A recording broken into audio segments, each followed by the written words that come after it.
So as the MC, I guess I get to kind of break it down to where we're going with this. We just heard V&M, great job, great video to kind of explain how large this is, because it's not just Youngstown, it's not just the Northeast. This is a global event that's taking place. And a couple things that were mentioned, the fact that we have the technology now to capitalize on this has really revolutionized what's happening. And when you go to other places to find this type of information, it's difficult to totally get it. But generally speaking, shale gas, and I can definitively say this with some of the folks that I work with, is going to redefine our entire region over the next 10 to 50 years, they say. Yes. So with this redefinition, there's a lot of other organizations that take place in molding a lot of the interstates. For example, in Pennsylvania, Governor Corbett wants to have CNG pumps at every 50-mile marks. And although I'm from Pennsylvania and on that side, this past week we had Eric on our radio show, and he kind of joked around. Just before I'd put him on the radio, I was commenting about how Ohio is getting all the jobs from Pennsylvania and West Virginia and other areas. And I said that to explain that there is a sense of competition in this. But at the same time, with the pipelines and with this infrastructure that's being created, the pipelines have to continue into Ohio and West Virginia and New York and all these other places. So our next speaker is one of the folks that helps make it all happen on a statewide level and also on a regional level. Next, we're going to have Thomas Stewart, who is the Executive Vice President of the Ohio Oil and Gas Association, OOGA. And he was elected to this position as Vice President of the Ohio Oil and Gas Association, OOGA, in 1991. Prior to joining OOGA, Stewart spent 15 years in the oil and gas industry and as an oil and gas producer and provider of contract drilling services. The reason that I mention these organizations is we have to listen to people that know what they're talking about. And I truly believe that Thomas Stewart and the organization that he is a part of, they do know where they're going with this. And you can hear everything starting to resound.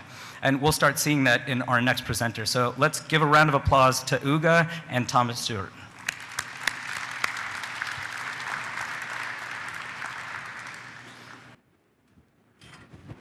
Okay. Thank you. Thank you. Good afternoon. It's great to be here with you. I was on a local radio show this morning out of Youngstown, and one of the questions was, we were talking about some of the economic impact, and they were focused in on this show here. And they said, well, you're from the industry, how do we know that this is not just some pig in the poke, and you guys are just fluffing it up to sell your deal? And I said, look around you, look at this V&M star. These people have put $500 million into the Mahoning Valley. That's not a pig in a poke, that's a rational business decision. This thing is real. These people are real. They're going to produce real tangibles, and it's a great deal for this area and a great deal for the state of Ohio. I represent the Ohio Oil and Gas Association. We're a trade group that, whose mission is to protect, promote, and advance the common interest of people engaged in the exploration and production of oil and crude oil and natural gas in the state of Ohio. People look at oil and gas, what's going on now, and we look around at this show right now, and we're all very excited about the shale play. People sometimes don't realize, and all you have to do is drive down 76 and you see it everywhere, there's been a conventional industry here for 150 years. So we have this concept that's being ginned up about old versus new and shallow versus deep and conventional versus non-conventional. We've been fracturing Ohio shales for over 80 years in Ohio and been finding oil and gas. But what we've come to now is a change in technology. If you look back at the history of this industry, each step of the way in this industry, there's been changes in technology that have driven the industry on to new and better things. When my grandfather was in the business, he ran cable tools and he pounded his way through the dirt on a derrick that he built on each new site. 1900 comes around, we invented the rotary drilling bit. Now we can go deeper, more accurately, and control well pressure. 1952, hydraulic fracturing revolutionized the state of Ohio. That was about an exciting event for the industry in 1952 as what's happening right now for us today with horizontal drilling. And when you look at the real game changer happening today, it has to be the ability to turn 90 degrees, horizontally cut with great precision into a very difficult reservoir rock and unlock the key to what is the source rock for most of the oil and gas found in this basin over the last 150 years. Frankly, I think horizontal drilling is the game changer for all of us. It's a triumph of technology. The people that are opposed to oil and gas development are in fact opposed to a triumph of technology. What does that give us? Well, according to the state's geologists, it gives us about 5.5 billion barrels of oil and 15 trillion cubic feet of natural gas, and that's if you only extract 5% of the resource out of the rock. Those are incredibly large numbers, world-class oil and natural gas play. It's happening right here in this town and in this county and across eastern Ohio and marching west very quickly. What else does it give us? I was asked several times today, what's in it for other businesses? Think about natural gas prices. My members probably don't like this part as much as most other people do, but the fact is there's been so much natural gas found here in the United States lately, primarily in the Appalachian basins or in North Texas or some of the other shale plays, that the price of natural gas is actually trading at about 22% of its intrinsic energy value. What a great benefit that is to the American consumer, American industries, feedstock industries, the chemical industry. Have you heard about the chemical industry? They want to come back into Appalachia. The chemical industry left the United States 10 years ago. They want to come back in because they see long-term supply of feedstocks to make things out of, giving them at 22% of intrinsic energy value, giving them a hyper-competitive advantage over foreign producers of chemicals and attracting them back into the United States, here into the Appalachian Basin. This is an enormous opportunity for the state of Ohio. A recent study that came out, and a lot of talk has been going on about it, shows that about 204,000 jobs could be generated from this play if we let it happen. $1.6 billion in royalty being paid, $478 million in tax base being generated. Ohio could become a petroleum net exporter of energy instead of where we are today. This may be the most positive economic event to happen in the state of Ohio, literally in decades. And it's all because of a triumphant technology, a radical departure from the way we used to think about looking for oil and gas. What is that radical departure? We're now going to nature's kitchen. We're going to the source rocks that have fed all the oil and gas in the traps that we've been producing for the last century and a half, and actually penetrating the source rocks to get the resource out, primarily because of the invention of these new technologies. It's a once-in-a-lifetime opportunity, and it resets the clock for the United States when it comes to energy dependence. You know, a plentiful supply of oil and gas, of reliable energy, was not supposed to happen, but it did. And it sort of alarms a lot of the people that are advancing other notions on energy policy that we've been listening about for the last 7 or 8 years. People that had a darker vision for America and for energy policy. Federally controlled energy resources allocated out, being charged for the ability to actually use the energy to do things, create jobs, make things happen. This whole vision is being turned on its head. 22% of its intrinsic energy value, plentiful supply. Crude oil trading at $15 below world market prices because of the Bakken Shale. And the Canada tar sands play, which we refuse to build a pipeline for to get to us now. Think about that. So now Canada's going to take it to our friends on the other side of the Pacific Ocean, and I can't blame them.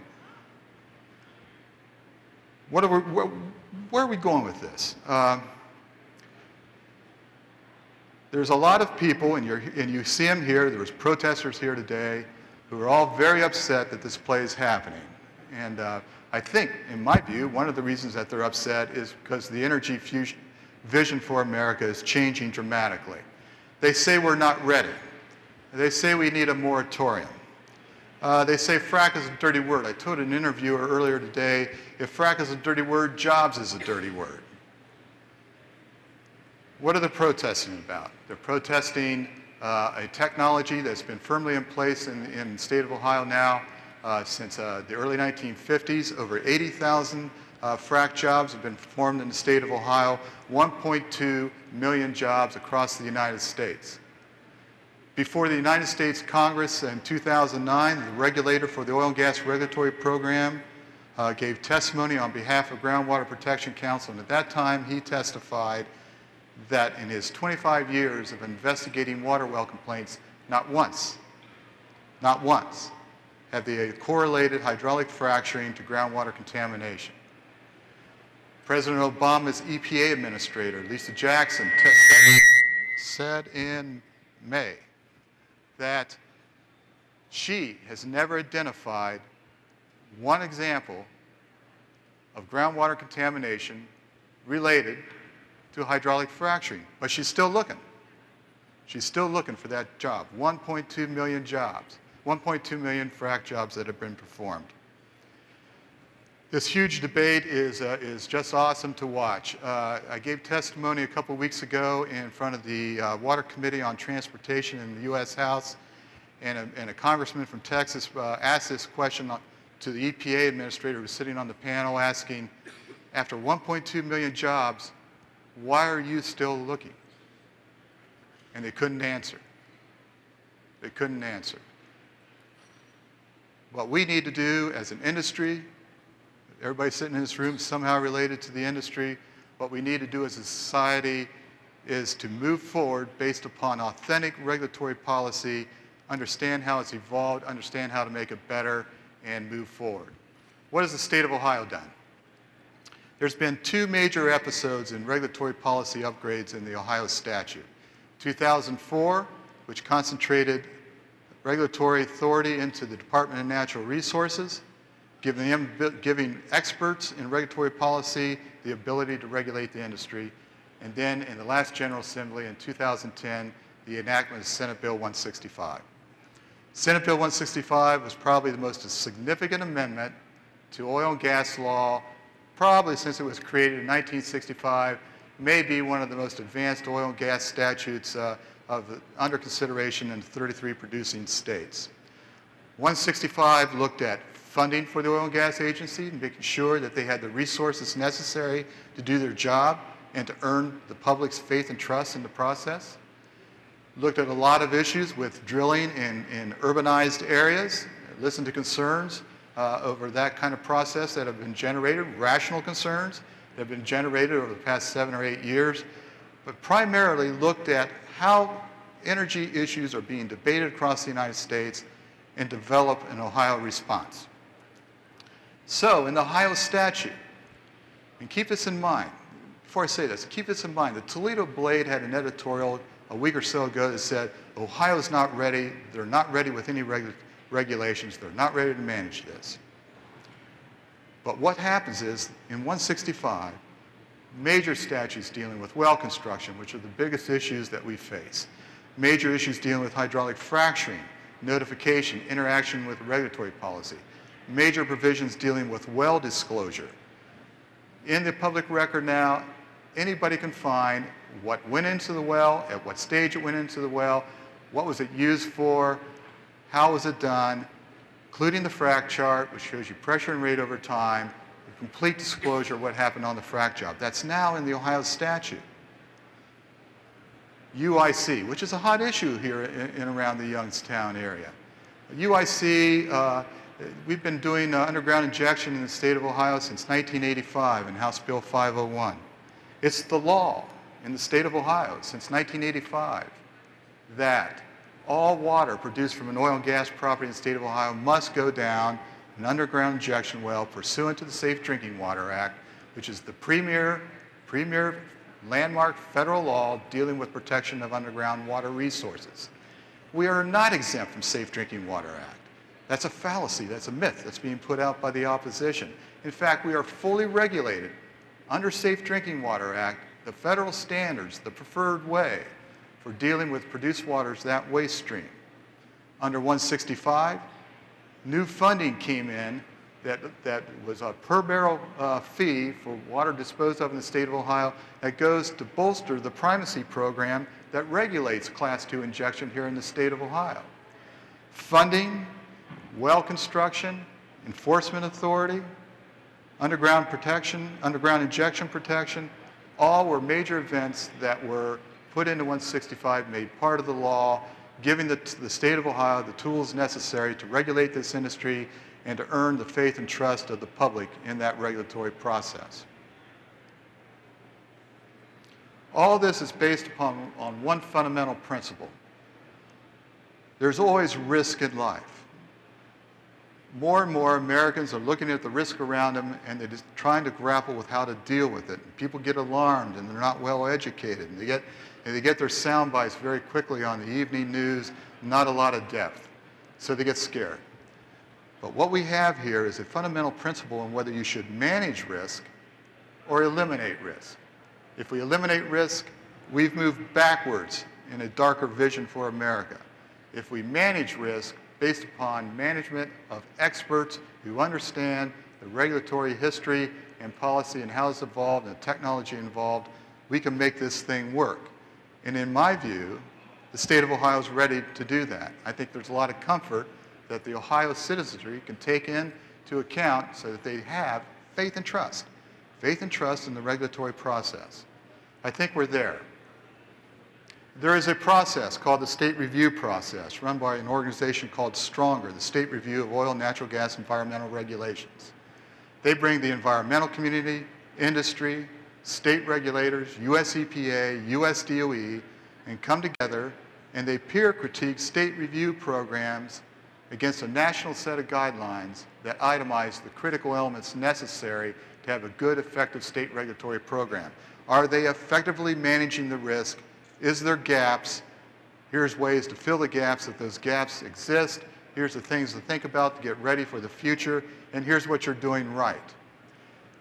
Just recently, Stronger added a specific section in their guidelines dealing with hydraulic fracturing and have been going out to the various states using those stakeholders all coming together. Remember, the environmental community is integral to this.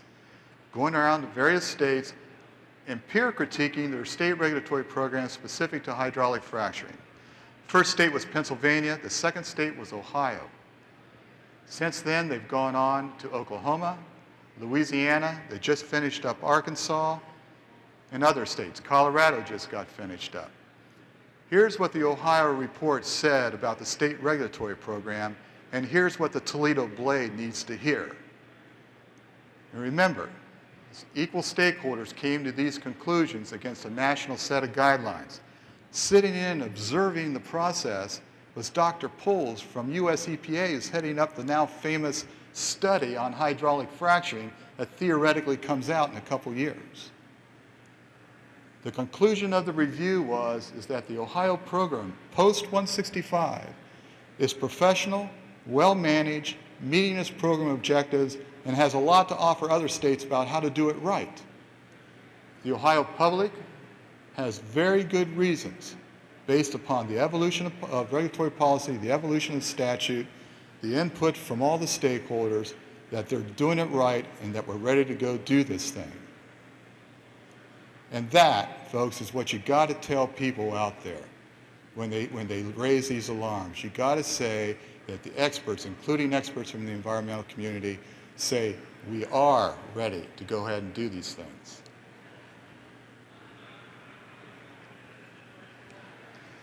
So I encourage you to educate yourself, think about the resources that are available to you. There's an organization now in Ohio called Energy in Depth in Ohio. It's a state-based chapter of the larger Energy in Depth, and that's operated nationally out of Washington, D.C. They have a website, EID Ohio, and there's a lot of great information, a lot of good stuff on a daily basis. looking at news stories, looking at events, giving a response, educating the public, giving you the tools necessary when you get into these debates. But we all got to look around and see what's happening to ourselves and understand that we have great opportunities. We have much invested in making sure that this works right and works to the benefit of the Ohio economy and the benefit of everybody sitting in this room and everybody who employs somebody who's sitting in this room. Because the truth is that jobs is not a dirty word. And producing American energy is a very positive event. So good to see you all. Glad to be here.